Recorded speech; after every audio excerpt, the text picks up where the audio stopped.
Welcome back to the Ladder Up FAFSA Video Series.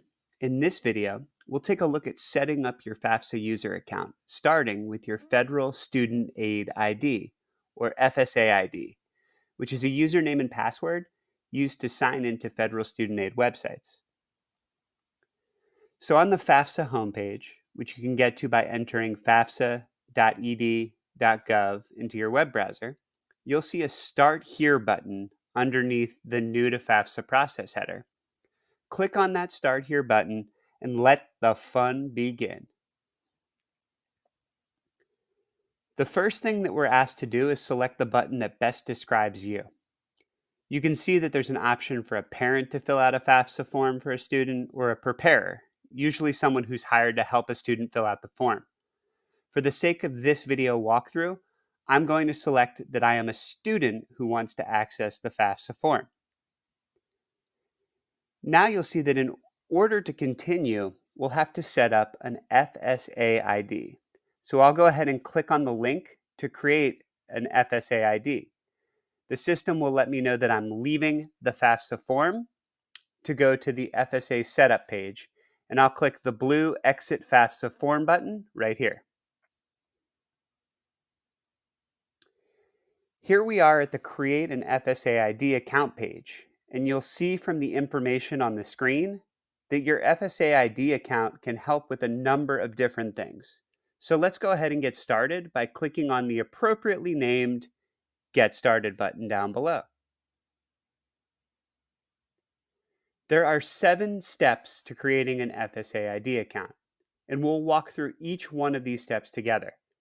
Step 1 will ask you to enter your personal information. You'll want to enter your legal name, your date of birth, and your social security number, then click Continue. Now seems like a good time to mention that if you're ever stuck with anything that the form is asking you, you can always click on the question mark icon and get more information about the question. Just a helpful tidbit to remember. Next, you'll be prompted to select a username and a password. Make sure that the password meets the requirements that the website has provided, and confirm your password before you click Continue. Step 3 will ask you to enter your mailing address and mobile phone number. There will also be a box that you can select to indicate that you'd like to use your mobile phone to help recover your account if you're ever locked out. Once you click Continue, you'll be prompted to set your communication preferences. In other words, do you want the U.S. Department of Ed and its federal student loan services to send you information via email or by postal mail? Notice that the by email option is the one selected as the default. You can also opt in to receive other communications by email or text messages. This includes information about other programs you may be eligible for, such as grant programs, student loan forgiveness programs, income-based repayment plans, and more. Finally, you'll be asked to select your language preference down below here. All right, you're more than halfway there, and you'll have your FSA ID in a matter of minutes, so let's keep going. Step 5 will ask you to select 4 challenge questions and provide the answers to those questions. You're going to click on the Select Question drop-down menu and choose a question that you'll actually remember the answer to. For example, I have no idea where my parents met, so this question isn't going to be much help for me. I would call that a super challenge question. Pick one that you can answer. Go ahead and provide your answer below.